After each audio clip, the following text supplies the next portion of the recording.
সবাইকে আমন্ত্রণ কুল স্পোর্টস 24-এ। শিরোনাম শুনছিলেন, আপনাদের সাথে আছি রেদওয়ান শিয়াব। আরব আমিরাত বাংলাদেশ সিরিজ শুরুতেই আর কিছুক্ষণ পর তৃতীয় এবং শেষ টি-20 অঘোষিত ফাইনাল। যে জিতবে সিরিজ তাদের। আগের দুটির মতো এই ম্যাচে হবে শারজাহ স্টেডিয়ামে। খেলা শুরু রাত 9টায়। প্রথম ম্যাচ জিতলেও দ্বিতীয় ম্যাচ হারের পর অনেকটা বিধ্বস্ত বাংলাদেশ। বাজে বোলিং, ফিল্ডিংয়ের খেসারত দিতে হয়েছে টাইগারদের। একাদশে আসতে পারে পরিবর্তন, আশার অনুরূপ অভিষেক হয়নি রাহিদ রানার। প্রথম ম্যাচের সেঞ্চুরিয়ান পারভেজ ইমন ইঞ্জুরি কাটিয়ে ফিরতে পারেন একাদশে। গেল দু ম্যাচে ব্যাটে বলে আধিপত্য আরব আমিরাতের। 136 রান নিয়ে শীর্ষে মোহাম্মদ ওয়াসিম। সঙ্গে বল হাতেও 7 উইকেট নিয়ে সবাইকে ছাড়িয়ে স্বাগতিক পেসার মোহাম্মদ জাওয়াদুল্লাহ।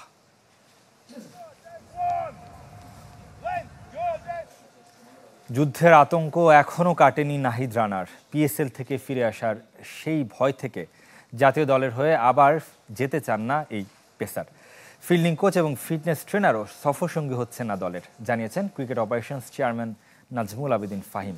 দ্রুত শেষ করা এবং ঈদের আগে ফিরে আসার চিন্তা থেকেই কমেছে 2 ম্যাচ। আরব আমিরাতের বিপক্ষে হারের পরও বিব্রত নয় বিসিবি। অবশেষে সম্পূর্ণরূপে খুলল পাকিস্তান সফরের জট। প্রকাশ হলো 3 ম্যাচের সূচি। 28 মে প্রথম টি-20, 30 মে ও 1 জুন পরের 2 ম্যাচও লাহোরে। পাক ভারত যুদ্ধ থামলেও নিরাপত্তার শঙ্কা কাটেনি পুরোপুরি। তাই ক্রিকেটারদের মতামত জানতে চেয়েছিল বিসিবি। নাহিদ রানা সফর থেকে নিজেকে প্রত্যাহার করে নিয়েছেন। পিএসএল থেকে আতঙ্ক নিয়ে ফিরে আসা যার মূলে। তবে আরেক ক্রিকেটার রিশাদ হোসেন তা করেননি। ফিল্ডিং কোচ জেমস প্যামেন্ট ও ফিটনেস ট্রেনার নাথান কেলিও যাচ্ছেন না পাকিস্তান। যে ধরনের ঘটনার মুখোমুখি ওদের হতে হয়েছে নাহিদ রানা বা রিশাদকে, সেটা কিছুটা যদি ট্রমাটাইজ করে একজনকে, সেটা তাদের দোষ দেওয়ার কোনো সুযোগ নেই। কিছুটা অস্বস্তি আরও 2-1 মধ্যে ছিল, বাট পরবর্তীতে দে ডিসাইডেড না, ঠিক আছে, অন্যরা যখন যাচ্ছে দল, এবং তারা ফিল করেছে না যাওয়াটা বোধহয় ততটাই ডিফিকাল্ট হবে না। নাহিদ রানার পরিবর্তে কাউকে দলে নেওয়া হবে না। দল কমে আসবে 15 সদস্যে। যোগ দেবেন মোস্তাফিজুর রহমান। ম্যাচ সংখ্যা কমানোর ব্যাখ্যাও দিলেন ক্রিকেট অপারেশনস চেয়ারম্যান। এখন যেহেতু 25 তারিখের জায়গায় আমরা 28 তারিখে খেলাটা শুরু করছি, এটা 5টা ম্যাচ খেলা সম্ভব না এই সময়ের মধ্যে, এবং সেই ক্ষেত্রে সিরিজের একটা অড নাম্বারটা এনশিওর করাটাও জরুরি। সেই জন্যই 3টা ম্যাচ খেলা হচ্ছে। পাকিস্তানের ক্রিকেটারদের সাথে থাকবে বোর্ডের নিরাপত্তা দল। অন্যান্য সময়ের চেয়ে বাড়তি নিরাপত্তার প্রতিশ্রুতি দিয়েছে পাকিস্তান ক্রিকেট বোর্ড। যেই রকম সিকিউরিটি ওরা দেয়, তার চাইতে বেশি আর কি করার আছে আমি জানি না। সফরের জটিলতা না হয় কাটলো, মাঠের পারফরমেন্সের কি হবে? আরব আমিরাতের সাথে হারার পরও বিব্রত নয় ক্রিকেট বোর্ড, বরং এটাকে নতুন দল গড়ে তোলার প্রক্রিয়া বলছেন নাজমুল আবেদিন। ইউএই কিন্তু খুব যে দুর্বল একটা দল তা না, কিন্তু আমাদের যেটা উচিত ছিল, কোনো সন্দেহ নেই।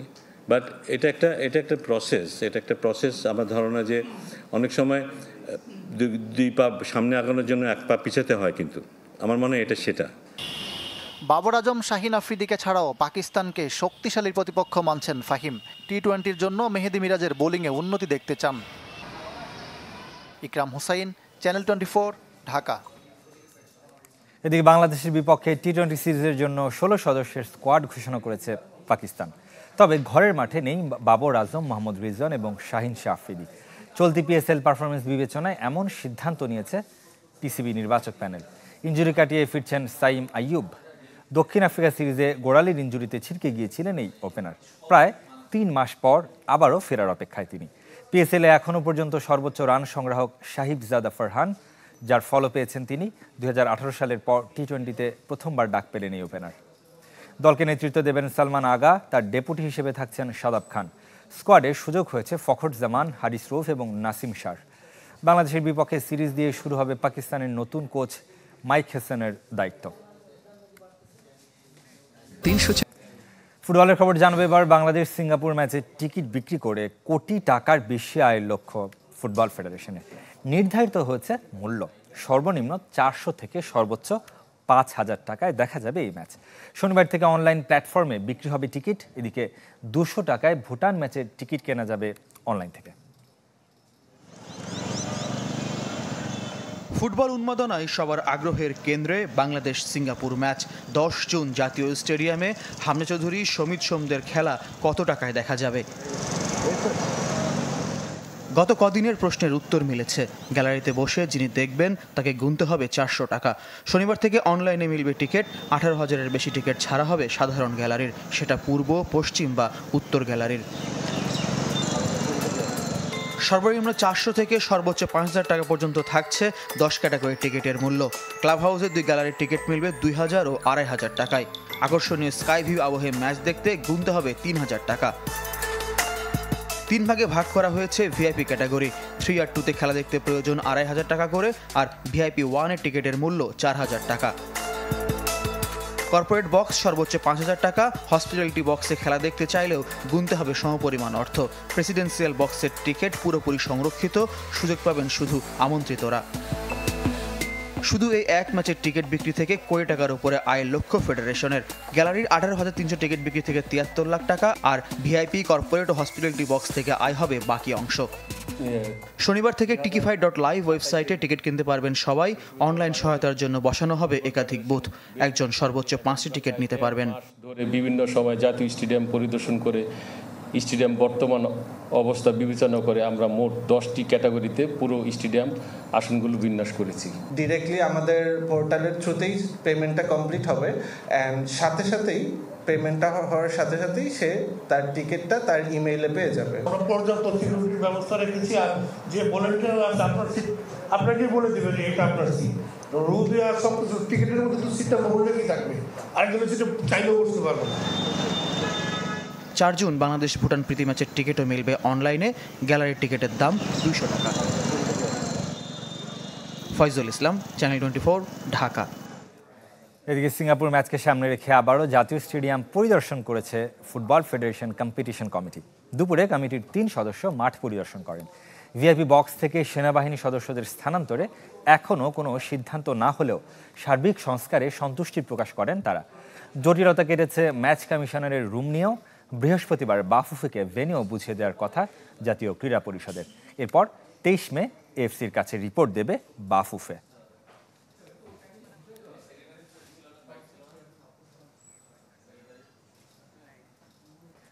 কুল স্পোর্টস 24-এ বিরতির সময় হলো একটা, সাথেই থাকবেন।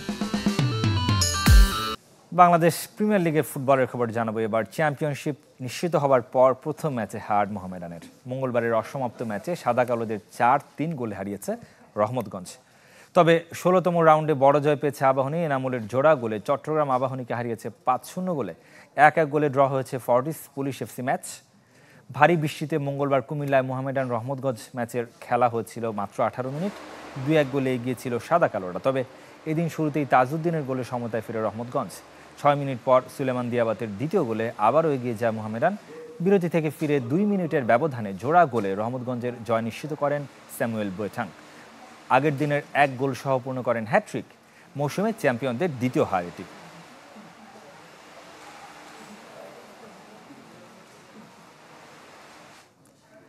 শুরু হয়েছে জাতীয় বয়সভিত্তিক সাঁতারের 37তম আসর। প্রথম দিন নতুন রেকর্ড গড়েছেন বিকেএসপির মাইশা আক্তার মিম। মিরপুরে বালিকাদের অনূর্ধ্ব 17 বছর বয়সী বিভাগে 100 মিটার ফ্রি স্টাইলে এই কীর্তি করেন মাইশা। ভেঙেছেন 2012 সালে গড়া আনসারের নাজমা আক্তারের রেকর্ড। প্রথম দিন 24 ইভেন্টে লড়েছেন সাঁতারুরা। সেখানে 17 স্বর্ণ, সমান রৌপ্য এবং 7 ব্রোঞ্জ নিয়ে শীর্ষে বিকেএসপি। সকালে উদ্বোধন করেন ফেডারেশন সহ সভাপতি মিজানুর রহমান।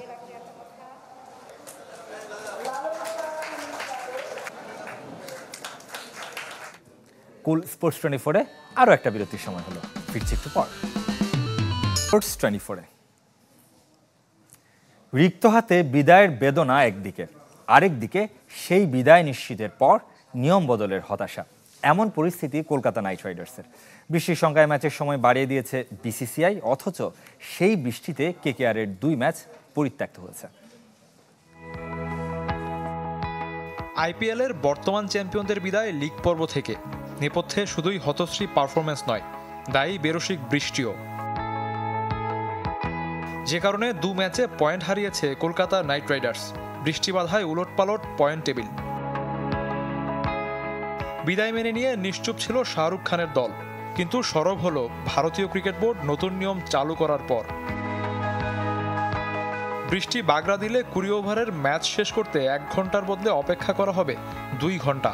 বৃষ্টির প্রকোপ এড়াতে আয়োজকদের এমন সিদ্ধান্ত। মেইলের মাধ্যমে তা সব ফ্র্যাঞ্চাইজিকে জানানো হয়েছে। তাতে ক্ষিপ্ত হয়ে বিসিসিআই বরাবর পাল্টা চিঠি পাঠিয়েছে কলকাতা নাইট রাইডার্স। ফ্র্যাঞ্চাইজিটির প্রধান নির্বাহীর দাবি, এই নিয়ম আগে চালু হলে প্লে অফ খেলতেও পারত কলকাতা। উদাহরণ হিসেবে টানা হয়েছে বেঙ্গালুরু ম্যাচকে। কলকাতা বেঙ্গালুরু ম্যাচে বৃষ্টির শঙ্কা ছিল, আবহাওয়া পূর্বাভাস সবাই জানত। ম্যাচটা পরিত্যক্ত হয়েছে। 2 ঘন্টা বাড়ানোর নিয়ম ওই দিন থেকে করলে অন্তত 5 ওভারের ম্যাচ আয়োজন করা যেত। সেটা না হওয়ায় কলকাতার প্লে অফের সম্ভাবনা শেষ হয়ে গেছে। কেন আমরা ক্ষুব্ধ সেটা নিশ্চয়ই বুঝতে পারছেন। বৃষ্টিতে পাঞ্জাবের বিপক্ষেও ভেস্তে গেছে কলকাতার ম্যাচ। আনুষ্ঠানিকতার শেষ ম্যাচে রোববার শাহরুখের দলের প্রতিপক্ষ সানরাইজার্স হায়দ্রাবাদ। শফিউদ্দিন শাওন, চ্যানেল 24। এরই সাথে শেষ করব কুল স্পোর্টস 24। ধন্যবাদ সাথে থাকার জন্য।